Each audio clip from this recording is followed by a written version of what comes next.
Conscientes y bienvenidos a otro episodio más de nuestro podcast, Diana. Yo soy Ricardo. Y bueno, hoy estamos con un invitado muy especial, mi esposo. Invitado. Sí, porque cuando me tocan los temas, casi que soy la co-coach o...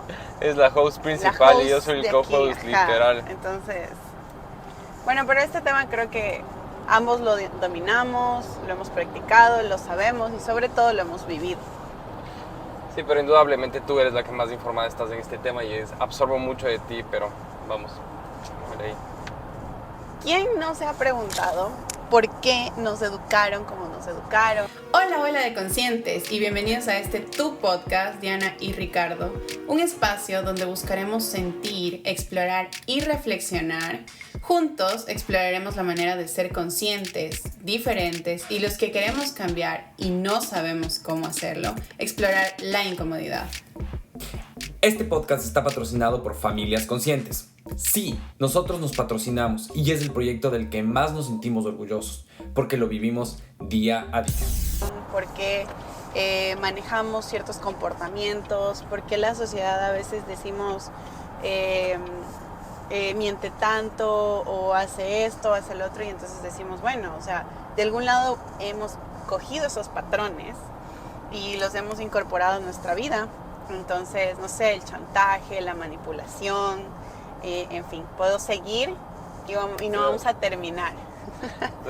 Y el punto es, voy a empezar diciendo algo muy importante. La idea de este episodio no es satanizar nada, ni tampoco llegar al punto donde todo está mal. Simplemente cuestionarnos y juzgar nos ha permitido crecer, enfocarnos en lo que nos gusta, en lo que nos hace sentido a nosotros y sobre todo evolucionar, porque creo que sin duda una de las cosas más importantes que han hecho nuestros padres es evolucionar en base a la crianza que tuvieron sus padres con ellos, y así todo hacia atrás y así todo hacia adelante. Y creo que nosotros en ese punto de hacer las cosas hacia adelante estamos en la parte que necesitamos ser conscientes y críticos de pensar y preguntarnos por qué nosotros hacemos lo que hacemos. Y por eso viene mi pregunta, que es no solo en la crianza, sino en absolutamente todo en la vida, es el porqué del porqué. ¿Por qué reaccionamos? ¿Por qué somos como somos? ¿Y por qué vemos actitudes en nuestra sociedad o en la gente que nos rodea? Y es como es, porque no necesariamente a nosotros nos criaron de una manera que socialmente les estaban criando en ese momento, pero sí a nuestros primos, sí a nuestros amigos, y esas personas vinieron a influir en nosotros. Sí, y hay una cosa que también dicen mucho los papás o la gente ya mayor, es que, o sea, ustedes juzgan más, y pienso que no vamos por ese lado. Simplemente ahora existe el internet, ahora existe la opción de escuchar, de comunicarse, y entonces está más expuesto el hecho de juzgar o de escuchar más el criterio de la persona que está al lado. En cambio, antes, si bien ellos juzgaban a sus padres o decían, bueno, yo quiero hacer diferente mi crianza porque a mí me tocó, me faltó, etcétera, lo hacían más interno porque no había dónde como exponer tus puntos de vista. Y reconociendo eso también, es que para ellos fue más importante dar una educación que es económico y también y un sustento, porque sin duda antes eso era lo que les faltaba, y por eso para ellos eso fue su punto de partida para hacer una familia, versus lo que ahora nosotros lo hacemos, que es lo emocional. Que es lo consciente, lo emocional, pero ahí en base de que el objetivo Explica un poco. Ahí en base de que el objetivo de ellos fue darnos la economía, entramos en colegios, entramos en universidades y entramos en sociedad, donde en ese punto nosotros estábamos criticando todo. Y a nosotros no nos dijeron no critiques, a nosotros nos impulsaron a criticar, a preguntar y a sobrepreguntar las cosas. Y por eso ahora nos encontramos en el punto de que tenemos hijos y es como nos sobrepreguntamos, lo estamos haciendo bien, de dónde venimos, y de ahí nace como que este despertar de conciencia, de ir por otro camino, porque nos dimos cuenta que básicamente somos adultos, la mayoría somos adultos rotos, que no sabemos manejar nuestros sentimientos y no nos sabemos hacer cargo de las cosas que estamos haciendo. ¿Y por qué piensas que lo emocional está ahora en punto de partida? O sea, para ellos lo económico y la educación fue muy importante porque siento que tuvieron mucha escasez en sus familias y capaz venían de escasos recursos y les faltó ese impulso y para salir adelante, y cuando fueron saliendo dijeron no, o sea, sí necesitamos estudios para poder ponerte en un punto de partida, en un lugar, en una empresa, aunque muchos heredaban, y ese es otro tema que lo sacamos recién en el episodio anterior, vayan a escucharlo, heredaban los puestos de sus padres en sus oficinas, en sus empresas. Entonces, ¿por qué piensas que a nosotros lo emocional nos afecta? Verás. ¿Qué es lo que nos faltó al ir creciendo en ese momento? Yo te voy a decir, como padres y como yo analizo la estructura del ser padres, es que siempre vas a estar supliendo o vas a estar dando lo que a ti te hizo falta. O qué para ti es retante en la vida, tú vas a comenzar a darle a tu hijo más fuerza. Y no sé si aplique para los padres, pero te he hablado sobre la pirámide de Maslow, donde vas llenando los requerimientos que tienes y las necesidades que tienes en la vida, y vas subiendo, y mientras más vas subiendo de niveles, los requerimientos se vuelven más profundo, no tanto de dinero, no tanto de comida, no tanto de recursos, porque esos niveles ya los tienes cubiertos, sino los de arriba son un poco más los sentimentales, los filántropos, los que ya vas a otro nivel a ayudar a la gente, a ayudarte a ti mismo en lo sentimental. Entonces yo creo que de ahí nace el hecho de que nosotros tengamos este despertar de conciencia de decir, ok, esto es lo que necesito. Pero, y sin embargo, también lo hacemos es porque nosotros crecimos con muchas deficiencias y con muchas faltas de poder enfrentar nuestros propios sentimientos. Y a mí me hizo falta, especialmente voy a hablar de mí, me hizo falta que me enseñen cómo manejar mis sentimientos, porque me daban manejando desde que era niño, a mí me daban manejando mis sentimientos. Y uno de los ejemplos es, tú sabes, está llorando el niño y es, todo está bien, la marcas y todo está bien, todo está bien, no pasa nada. Cuando eres grande, te caes de la bicicleta, el papá sale corriendo, no pasa nada. Levántate, tú eres hombrecito, los hombres no lloran. No lo hacen por malos, lo hacían porque en ese momento funcionaban las cosas de esa manera. Y así van subiendo. Cuando estás en la universidad, te jalas una materia, y lo que sí pasaba con nuestros padres eran que fueron padres muy complacientes en fracasos. Entonces decían, ok, está todo bien, no te preocupes, repites el semestre, no hay ninguna consecuencia con eso. Y si hay consecuencias con eso, no te hacían ver las consecuencias. Entonces yo creo que de ahí parte que no nos dieron las herramientas que a nosotros nos hubiera ayudado a superar como que todo este tipo de cosas más fácil y más rápido. O sea, yo pienso que una de las cosas importantes que hay que poner en punto, y que creo que es el común denominador, es padres ausentes. Es una palabra muy difícil de entender, pero sí, eso es lo que pasó. O sea, mucho padre ausente, porque por el hecho de que ellos querían traer la economía al hogar, no estuvieron mucho tiempo con sus hijos. Y sí, ellos muchos se los reprochan, pero eso es real. Muchos padres no estuvieron ahí en la presencia de sus años más profundos o importantes para un niño, son los primeros años. Muchos les tocó salir a trabajar por necesidad, o porque quisieron, o porque querían crecer.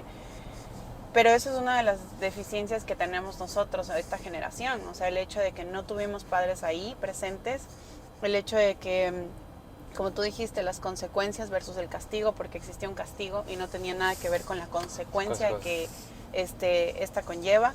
Y creo que una de las cosas también más importantes es que somos adultos rotos en muchos sentidos. O sea, tuvimos tantas deficiencias o tuvimos tantos problemas de ver a nuestros padres también en confrontarse, o divorcios y todas estas cosas que también nos han construido en otros temas sociales, como la pareja, la familia, que todo es como Disney y todo real, o sea, que no es real.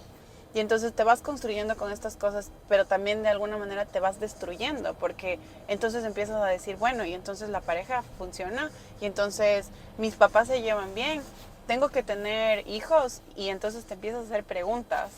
Y aquí hay un punto muy fuerte, es de las generaciones que más ha entrado a terapia, por todas estas cosas de que somos unos adultos rotos. Y de ahí siento que parte mucho la idea de, no sé si todos, pero empezar a hacer un cambio sobre la crianza consciente versus la crianza tradicional, que es el tema del que vamos a hablar hoy. Sí. Vale, lo que pasa es que quería decirte ahí y me quedé un poco trabado porque como ya cambiaste de tema, pero lo que pasa es que nuestros padres tuvieron un despertar económico, porque fue el despertar que ellos tuvieron y es lo que más fuerte les costó a ellos, como que darse cuenta que tenían que dejar de trabajar con las manos y comenzar a trabajar lo comercial.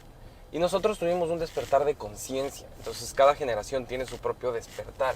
Pero sin embargo yo pienso que a nosotros nos tocó algo que me acabo de dar cuenta, que es destruir nuestra infancia para poder construir nuestra adultez y enseñar la infancia de nuestros hijos, que a ellos no les pasó eso. Porque básicamente nosotros regresamos a ver todo de nuestra infancia. Y ahorita que dijiste de Disney, sí, Disney, Warner, los Looney Tunes, Nickelodeon, era lo que nosotros veíamos de chiquitos y lo que teníamos que hacer como o nos hace o nos debería hacer ilusión. Pero nosotros regresamos a ver nuestra infancia y es como que ese conejo machista y misógino fue el que nos crió. Y como la princesa que se dejaba de un rey o de algo, es lo que era mi aspiración y es, no, yo no quiero ser eso. Entonces sí nos deconstruimos mucho como niños, nuestra infancia como que a veces hasta la renegamos y es como decimos no queremos de esa parte y nos volvimos a construir. Es que pienso que ser padres es volver a maternarse, o sea, es como una segunda oportunidad para ese niño tuyo que tienes roto, para volverlo a construir, para volverlo a educar, para volverle a decir, sí se puede, estoy aquí para ti y te abrazo.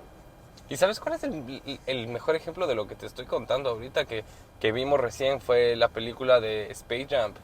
La primera película de Space Jump era genial, era hermosa, era súper buena porque todavía habían esos chistes fuera del lugar, esos comportamientos que nos construyeron a nosotros como niños. Pero vimos la nueva de Space Jump y fue como que, ¿qué es esto? O sea, ¿qué está pasando? ¿Por qué hicieron estas cosas? O sea, como que no tenía nada de sentido porque trataron de adaptar algo que ya no hace sentido en esta época que tenemos ahorita. Bueno, vamos a hablar un poco sobre la tradicional versus la consciente porque esto fue como una intro muy fuerte y muy importante. Creo que con esto ya podemos empezar. Y es que empezar básicamente en ejemplos, ¿no? O sea, a ti, ¿cómo te costó el hecho de... Primero, ¿qué cosas fueron las detonadoras en la creencia tradicional que para ti dijiste, no, o sea, eso es lo que determinó en mí el que yo puedo ser así, así, así, y entonces quiero hacer un cambio? Yo tengo un tema muy fuerte que es el tema de la mentira. A mí, o sea, y es una mentira piadosa, es una mentira inconsciente, pero es mentira. Y el hecho de eso hace que te construyas como adolescente y como adulto mentiroso. Aprendes a mentir para todo porque comienzas a manipular todas las situaciones en base a tus mentiras para poder conseguir todo lo que quieres, pero en algún momento se va a romper esa mentira y en algún momento te vas a tener que enfrentar a la vida real. Entonces, ejemplo, la mentira piadosa, que cuando teníamos que... Come y luego vamos por un helado y nunca te llevaban Y nunca me llevaban al helado. Entonces hay dos cosas, mentira y manipulación. Manipulación y chantaje. Y chantaje. Que no lo hacían de malos, lo repito, pero hoy por hoy como adultos es como que no, eso no. Hacemos una pausa para contarte que el taller 21 días para enamorarnos está disponible para ti. Puedes encontrarlo en nuestro Instagram, Diana y Ricardo, en el link de la bio. Espero estés disfrutando este episodio y si crees que a alguien más le puede servir este contenido, no dudes en compartirlo y nos encuentras en todas nuestras redes sociales como Diana y Ricardo. Gracias y que sigas disfrutando de este hermoso episodio. Entenderlo, al juzgarlo en un punto donde nosotros podemos ver si está bien o no para nosotros, sí es un punto donde, o sea, llega y parte. Y voy a volver a aclarar, vamos a hablar un montón de temas muy fuertes sobre esto y no es la idea de juzgar, sino de poner sobre la mesa lo que es, lo que existe, lo que no funciona para nosotros y lo que deseamos, porque para cada uno funciona diferente y eso lo respetamos, ¿ok? Entonces, para no estar repitiendo otra vez, para no juzgar. Entonces, ¿qué otra cosa te parece a ti como muy fuerte? O si no, yo te voy a dar ¿te cuento 1, 2, 3? Ok, te callas. A mí, ¿sí? O sea, era sí. una de las cosas que la verdad a mí me partieron cuando me lo dijeron. Siempre que hablas en ese sentido y recién lo hiciste a alguien, en serio intimidas demasiado. Yo sé que lo estás haciendo de chiste, pero es como que, ok, no es conmigo, no me digas así. Ok, entonces de esto me decían mucho cuando querían que yo no llore. O sea, era como, cuento hasta 3 y te quiero callada. O sea, no llores, no pasa nada. a silencio. Entonces, como estos detonadores de, siento yo que de poner un punto, o sea, aquí como de mando, Y que no sé, o sea, como que te causan miedo, te impulsan a no sentir seguridad con esa persona, a no interpretar la idea de que si a mí me pasa el día de mañana algo, yo no voy a ir con esa persona, evidentemente, de que no me enseñaron a entender cuáles eran mis emociones, porque entonces me callaron, pero ¿qué era lo que me estaba pasando? Sentía frustración, me sentía mal, estaba triste, no sé, o sea, ¿cuál ¿qué fue la mejor detrás manera? de todo eso a mí me estaba pasando como niña? No me ayudaron a regular las emociones ni a entender lo que me pasaba en ese momento. ¿Y cómo reaccionabas antes a la frustración y al enojo tú? Es que no me permitían, o No, sea... no te digo con tus padres, te estoy diciendo como adolescente y ya como en las primeras etapas de tu adultez. ¿Cómo reaccionabas? Pienso que era una niña muy rebelde. Yo le hice ver muchas bolas a mi mamá en muchos sentidos, como en el tema de que yo muchas veces como que quise tentar contra mi vida también, o sea, hacerme daño a mí misma, o muchas veces tenía no solo la cara de enojada, sino era muy enojada, era muy explosiva, o sea, era como, no me jodas, y para muchos van a decir como, oye, esa man está loca, y o sea, en este punto de mi vida, antes de yo ser empática conmigo misma, decía como, ¿qué me pasa? O sea, ¿por qué era así? O sea, qué loca.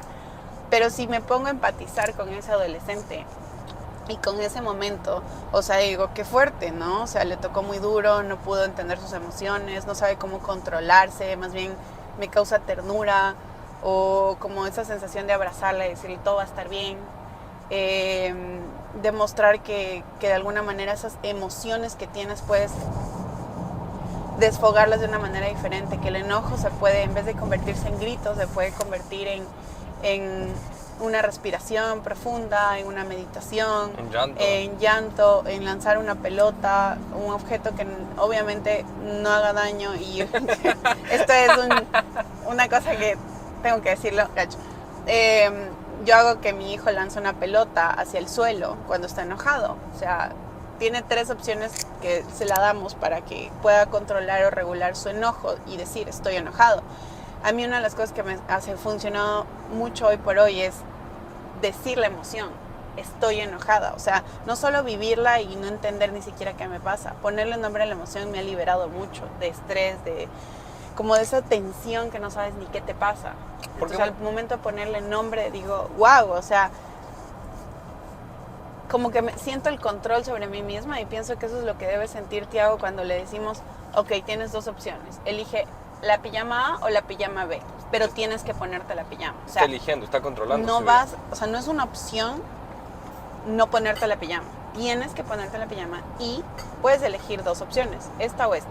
Entonces, el momento que él elige, porque para los niños es muy importante elegir, esas edades son como donde ellos quieren hacerte entender a ti como padre, es mi vida, yo quiero elegir, o sea, no mamá. Están autorregulando también sus emociones y entendiendo que ellos son dueños de ellos mismos. Entonces, al momento que les das de elegir, les estás dando la opción de que son dueños de su propia vida.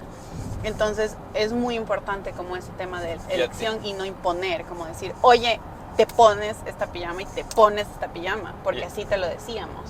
Justo eso te iba a decir, ¿a ti cuántas veces te dejaron elegir la pijama cuando eras niña? No creo, o sea, capaz no por malas, pero sí, no creo. O sea, solo como que solo me ponían hasta los 8 años, yo me dejaba vestir. Y no era, bueno, yo no era tan molestosa en ese sentido. Mi hermana, me acuerdo que a los 3 años ya no quería que le elijan las cosas. Era como, yo me pongo esto. A mí me dejaban la ropa en el filo de la cama y era, esa es tu ropa del día de hoy. Y era tanto así que no decía nada. O sea, iba y se vestía como podía. O sea, no tenías tampoco como esta idea, ¿no? De tengo que... que al final no escogías nada en tu vida. Tú cuando eras niño te dejaban llevar. Pero era porque también desde el comienzo te pusieron... No es que los niños ahora son más evolucionados tampoco. O sea, simplemente desde un comienzo te dijeron como que te pones. O sea, era te pones o te pones. Era, sí, y no necesariamente era enojado, enojado te pones, sino simplemente ya su estilo de vida era... En esta casa se hace lo que el papá dice y la mamá dice. Y así es como naciste y creíste. Y si te querías salir un poco del camino del que el papá y mamá dicen, es como, en esta casa, en este techo se hace lo que yo digo. Punto. Ni siquiera podías refutarlo. Entonces luego, cuando eres adulto, cuando eres adolescente y te ofrecen drogas, viene un adulto y te ofrece drogas, y es el adulto, o sea, yo mejor cojo, o yo mejor hago, y en vez de cuestionarte y ser consciente y decir como que no, eso no está para mí, eso no es lo que yo realmente quiero. Pero ¿cómo queremos que como adultos y adolescentes tomemos decisiones si cuando éramos niños no nos enseñaron a tomar decisiones? Hay una frase que dice Ricardo que es, queremos niños educados, pero queremos adultos rebeldes. Y es que ¿a qué se llama eso? O sea, explica un poco para que entiendan. O sea, ¿cómo le vas a pedir a un adulto o un adolescente que de un día al otro sea rebelde y aprenda a decir no y a poner límites? Si al niño no le enseñaste a poner límites desde que era chiquito, y es algo que me pasó a mí. Y con ejemplos tal cual como me pasó a mí. Y yo crecí siendo un adolescente hiper rebelde, pero por el hecho de que no me enseñaron a mí a poner límites o experimentar mis propios límites o los límites de las otras personas, yo me fui literalmente como gordo en tobogán, así, en mi adolescencia, y comencé a explorar todo y comencé a ver todo y me comencé a pelear muchísimo con mis papás. Trataron de ponerme límites, pero fue muy difícil. Y eso es otra cosa muy importante, no nos enseñaron a recibir un no. O sea, qué tan importante era recibir un no. O sea, ellos a todo te decían como, haz esto, pon esto, o lo que la mamá dice aquí, o recoge y listo, ¿me entiendes? No te explicaban por qué tenías que recoger, por qué tenías que portarte bien. El portarte bien no significa lo mismo para ti que para mí. O sea, yo le digo hoy por hoy a Tiago portarse bien, y es porque también ya obviamente lo hemos educado de manera diferente. No me va a entender qué es portarse bien. O sea, el momento que a ti te explican portarse bien, para mí, Diana, significa que te sientes y te estés quieto. Portarse bien para Ricardo puede ser que hagas silencio y te quedes sentado en una silla. Entonces, ¿qué es para ti portarse bien? Si tú se los explicas, es mucho más fácil que hagan lo que básicamente tú quieres, pero con una manera diferente de decir las cosas. Muchas veces lo que tú quieres decir, como siempre lo hemos dicho, es la manera en la que lo dices, hace mucho la diferencia. Y yo me refería a esto de la frase, era más de, ok, queremos niños obedientes, queremos niños que no griten, no hagan nada, no se muevan, que entre mejor estén, más tranquilos son, que la niña buena es la que no usa falda, la que no se pone así, la que no se maquilla. O sea, tienes estándares, ¿me entiendes? Y eso desde ahí ya partimos mal. Pero y que no te portes mal cuando estás en el colegio y etcétera. Entonces, cuando son adultos, les dices como, ¿y por qué no persigues tus sueños? ¿Por qué no vas por ellos? ¿Por qué no corres y haces lo que de verdad quieres? ¿Por qué no dejas ese trabajo que no te gusta y dejas que dejas que tu jefe te ningunee y te haga lo que sea? ¿Por qué? O sea, ya, sal de ahí, anda, busca otro lugar donde de verdad te respeten, o pon tus límites. ¿Cómo hacemos eso como adultos? Y como niños no nos enseñaron, o sea, te obligaron a ser obedientes. Te obligaron, cuando eras niño, te obligaron a que estés con buenas calificaciones y obedezcas en el colegio, pero cuando salías del colegio ibas por lo que te gustaba, no sé, videojuegos, fútbol, llámale lo que tú quieras, salías, te decían, tú no puedes jugar eso si no tienes buenas notas en el colegio. Pero cuando eres adulto, te aguantas los trabajos, como dijiste justamente, y no vas por lo que te gusta, porque de niño te enseñaron que es mucho más importante cumplir el requerimiento de graduarte del colegio que de hacer lo que te gusta. Entonces, ¿por qué no pueden haber niños que no son tan buenos en el colegio? Son, está bien, se graduó, pero son apasionados por lo que les gusta. Y es algo que me pasó a mí en especial. A mí mis papás nunca me pusieron restricciones y límites en los extracurriculares.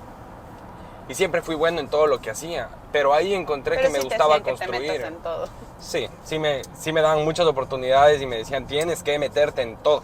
O sea, todo luego de los extracurriculares. Pero ahí yo descubrí que me gusta armar cosas. Ahí me gusta explorar cosas, que me gusta hacer las cosas con mis propias manos en vez de los deportes. Y en el colegio estaba del promedio para arriba. Bueno, ¿y qué es lo que tú crees que de todo lo tradicional a ti te ha afectado? Yo creo, o sea, yo por como lo poco que puedo decir, es al comienzo sí te afectó mucho el hecho de entrar a un lugar y dejar tanto tiempo cosas que no te gustaban o que no creías ni te merecías, versus lo que capaz viste o te enseñaron, como el hecho de tengo que cumplir algo, tengo que estar aquí hasta tal hora. Es que lo que pasa es que los requerimientos que a mí me ponían y me enseñaron es que cuando tienes un trabajo y consigues un trabajo, porque conseguir un trabajo como arquitecto es difícil, tienes que dejar todo por mantener ese trabajo y tener tu estabilidad en tu vida. Y tu estabilidad en tu vida se resumía a ser estable económicamente. Entonces, cuando entras a un trabajo, en Ecuador especialmente, no te reconocen por más de, dicen 8 horas, pero siempre son horas extras y siempre es trabajo extras porque tienes ese pensamiento de meritocracia, de que yo me tengo que ganar el siguiente puesto, o yo me tengo que ganar el subir de puesto, yo me tengo que ganar las cosas y el respeto de la gente porque yo soy el arquitecto aquí. Y muchas veces te dejas Y ni pasar siquiera por te encima, pagan. ¿no? Sí. Te tratan mal, no pones límites sobre el tema. Y desde un principio, si no haces eso, mientras vas escalando de nivel, porque indudablemente no solo es un sueño subir como de puestos y ser el jefe. El que sube de puestos sube responsabilidades y por eso le suben el sueldo. No porque eres bonito y caes bien, sino por eso es que... Entonces, mientras más responsabilidades, más pasan por encima si no pones límites desde el principio. Yo sí, Entonces, a mí eso me afectó mucho porque sí llegué a un punto de... Nunca me dijeron, un doctor me dijo, estás con depresión, pero estoy seguro que en un punto de mi vida que me tocó irme del país a trabajar en otra ciudad, yo estaba con depresión. Y estaba con, no solo, no sé si depresión, pero también estaba con ansiedad, estaba pasando una de las peores etapas de mi vida justamente por no saber poner límites, decir, no me importa el dinero, me quedo en mi ciudad, váyanse y hagan lo que se les pegue la gana. Bueno, yo sí creo que muchas de las cosas que hemos vivido cuando éramos niños era este tema de, por ejemplo, que no lo ven tan malo los papás de antes, es come pero luego te doy el helado. Entonces es un síntoma de chantaje, de manipulación, y capaz no se ve tan fuerte el episodio, pero vas creciendo y entonces cuando tú eres adolescente vas y le dices a tu amiga, si me das un beso soy tu novia. O sea, solo es cambiar el discurso, ¿me entiendes? O sea, no es lo mismo decir, come y luego te doy un helado, se ve muy inocente, pero vas cambiando las palabras y va cambiando también el contexto de lo que sale de ahí. O el hecho de las mentiras, o sea, era muy común la mentira piadosa, o el tema de Papá Noel existe, el ratón Pérez existe, y dices sí, o sea, es la ilusión de un niño, lo estás acobijando en cosas interesantes de la sociedad que la construyeron, pero cuando vas creciendo se cambia a el hecho de, no sé, te fugaste del colegio y mentiste y no sé, te cogiste algo de una tienda de dulces, lo que quieras, y entonces luego dicen los papás, pero ¿por qué me mientes? O sea, ¿por qué haces estas cosas?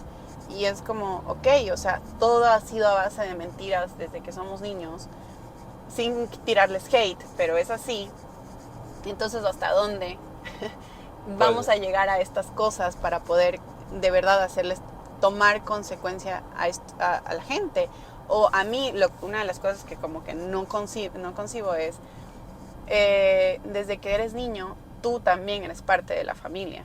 Y desde niños siempre nos hicieron las cosas, o digamos, se quedaban las cosas botadas en el suelo y muchas veces te daban recogiendo y entonces no te hacían responsable de ese espacio que es tuyo, y luego te vuelves desordenado cuando eres adolescente, en teoría, entre comillas.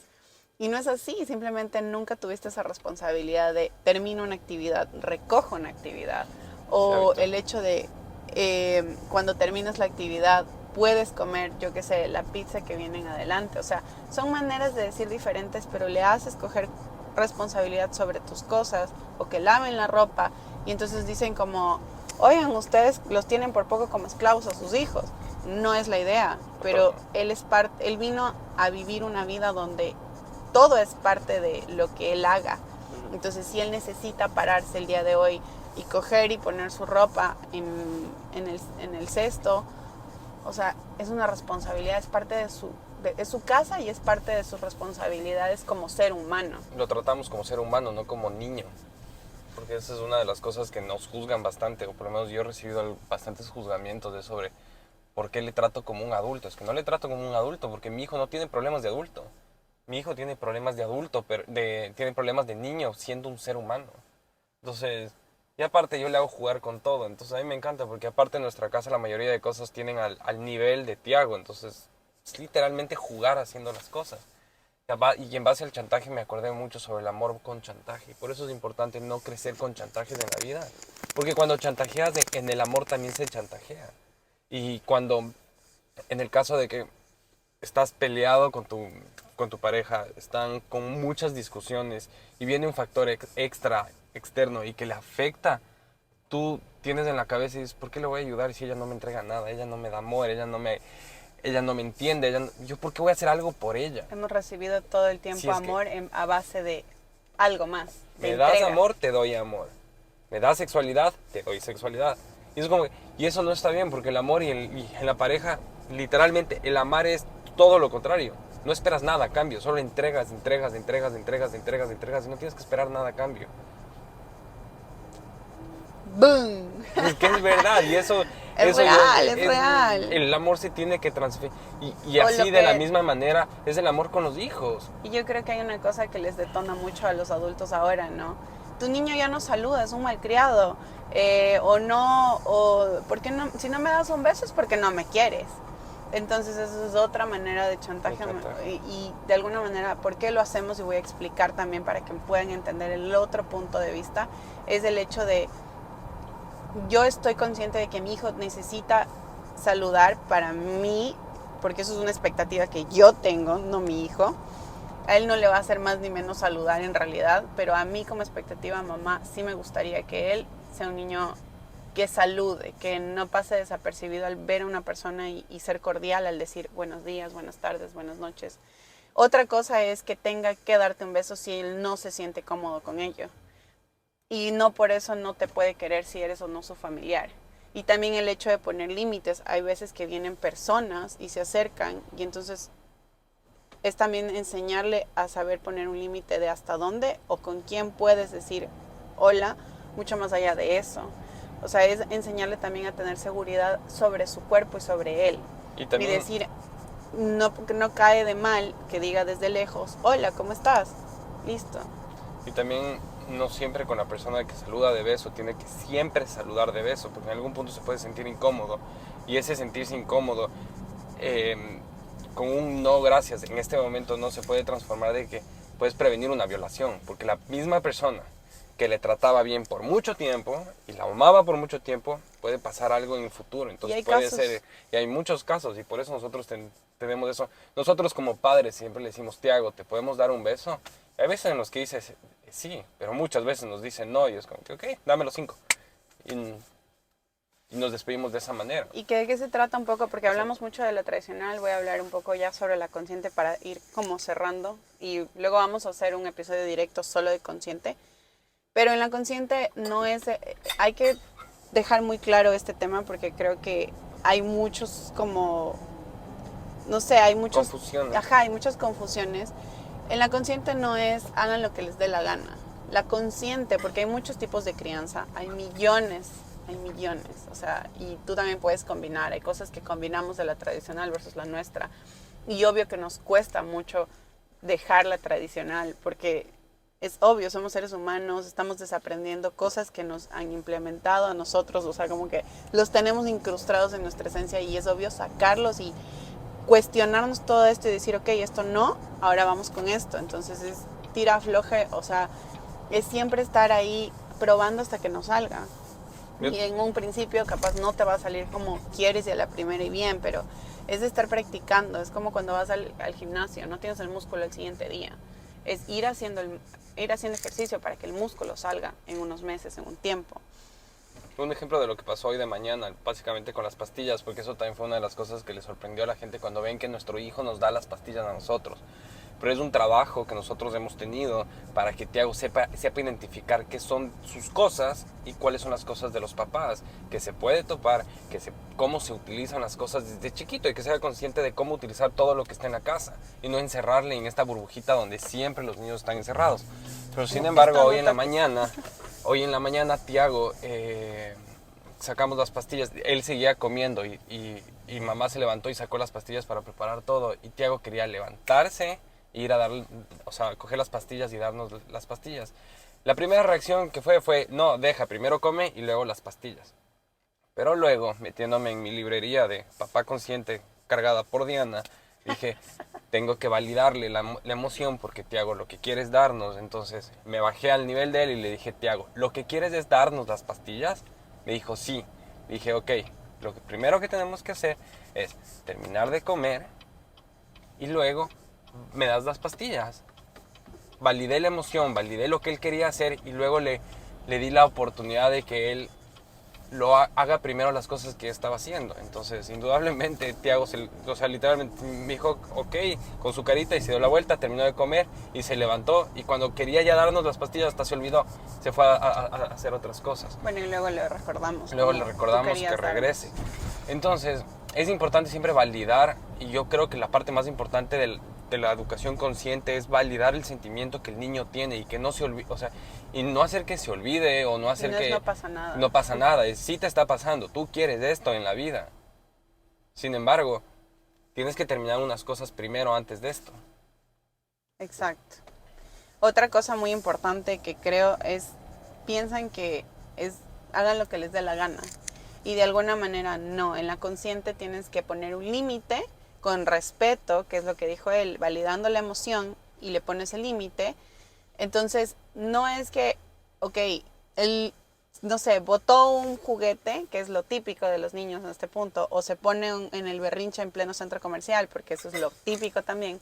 Y entonces puedes coger y decirle, no pasa nada, y etcétera. Y te lo llevas al carro. Lo que tú quieres es que tu hijo se levante y se vaya al carro, o que se levante y siga caminando. Entonces, en vez de no pasa nada cargarlo y llevártelo corriendo, podrías practicar la idea de bajarte a su nivel, decirle, te sientes frustrado, ¿cierto? ¿Puedo darte un abrazo? ¿Quieres un abrazo? Está bien.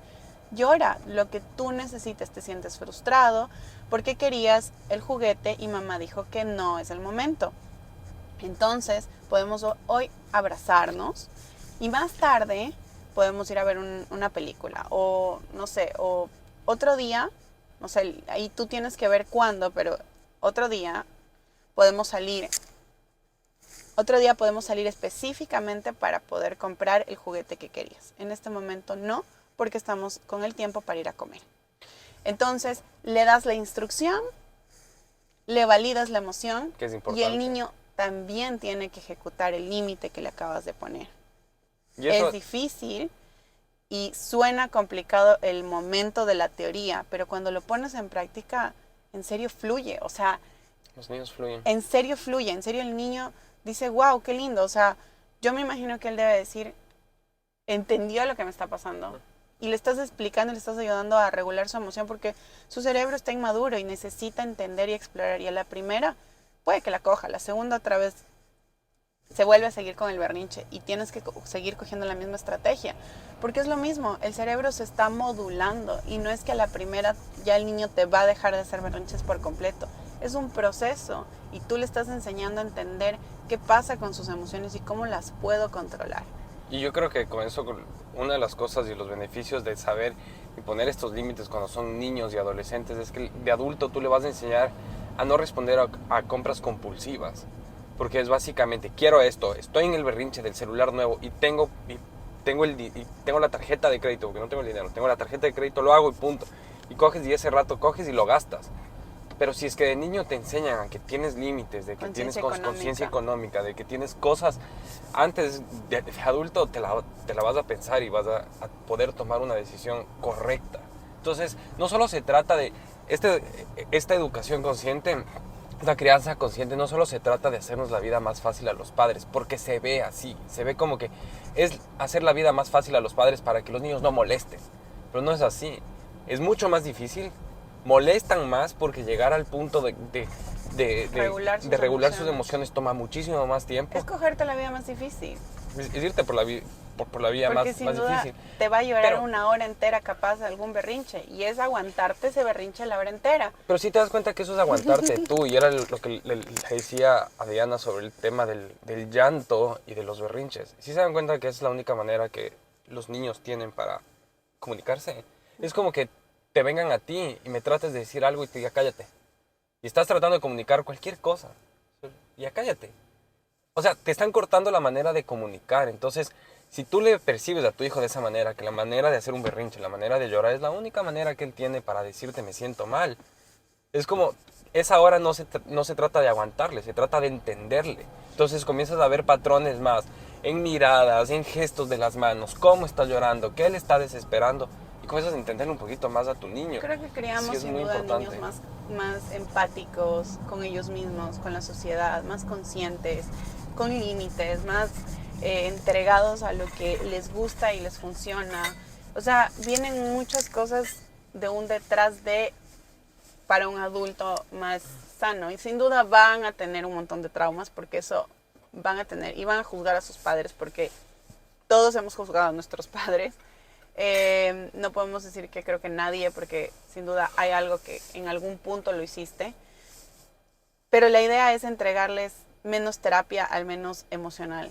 Que vayan a terapia, pero por A otras ver, nuevas razones. terapias. Entonces, que no sean tan, o sea, que por lo menos no sean niños, adultos, tan rotos en todos estos temas emocionales que nos ha costado a nosotros tanto entender, o que nos ha costado tanto desmenuzar para podernos dar cuenta de que una familia no necesariamente va a funcionar porque es hombre o mujer, o una familia no va a funcionar solo porque es mamá y niña.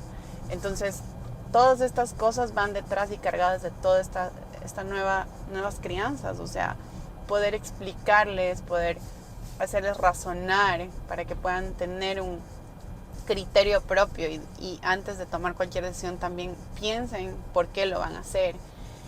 Creo que eso sin duda es una de las cosas que les va a ayudar mucho también en algún punto cuando sean adultos. Y sin duda nos podemos estar equivocando en muchas cosas y eso lo veremos en un futuro.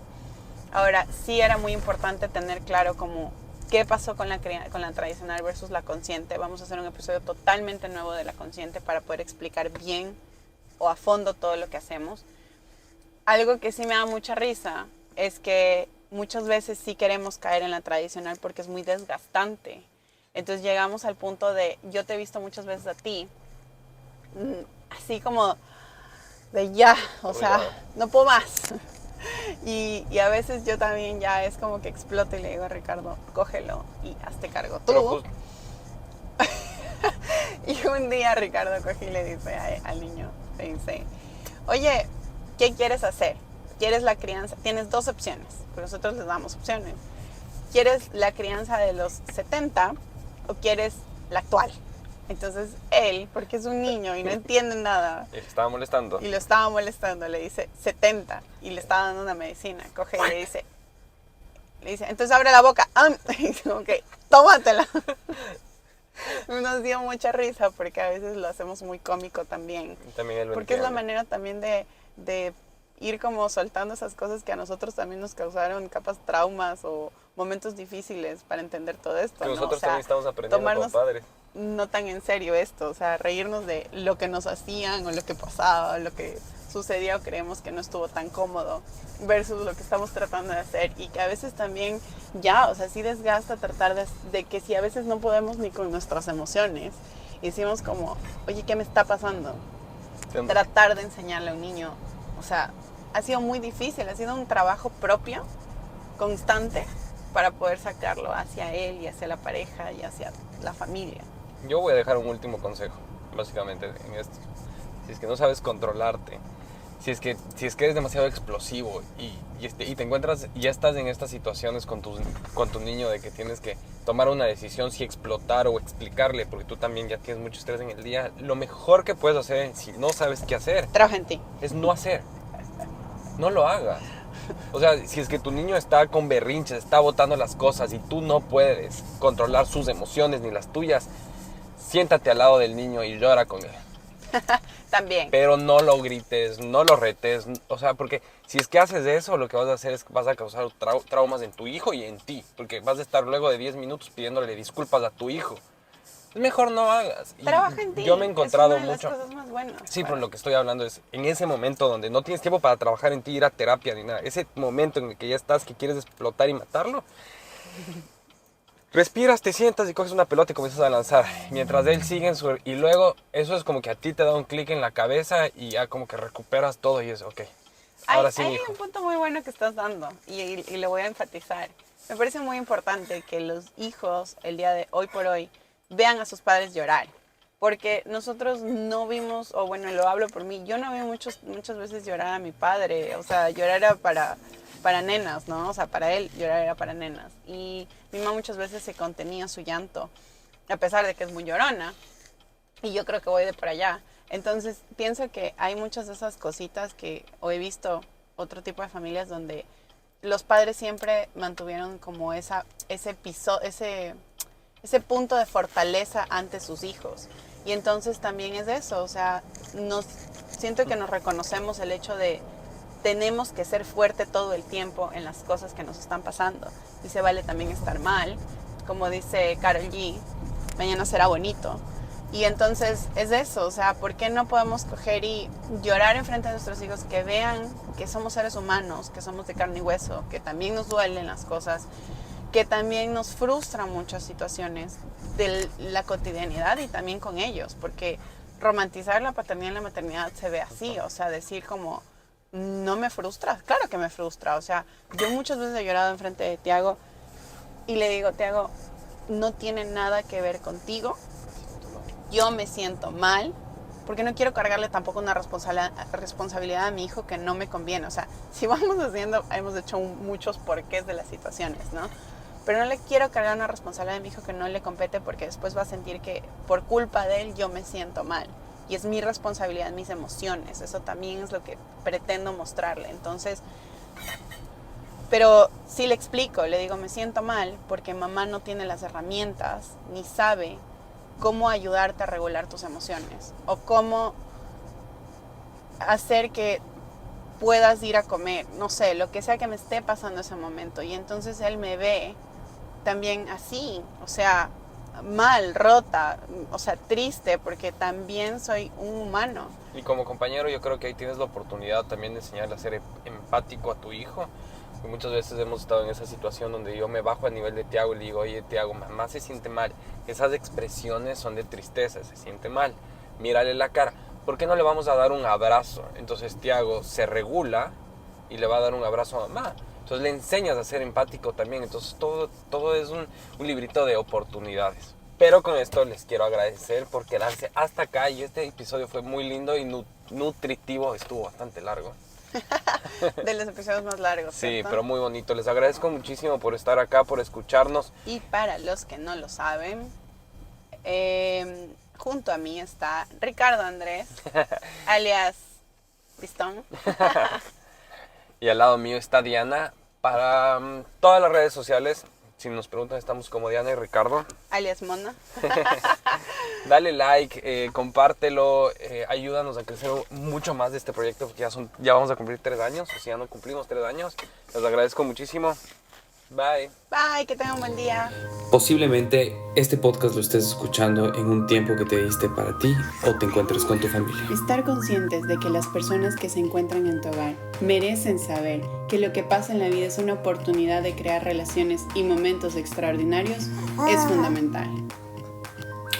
El miedo es el potencial que permite crear una experiencia como estilo de vida saludable. Familias conscientes. Familias creadas con amor.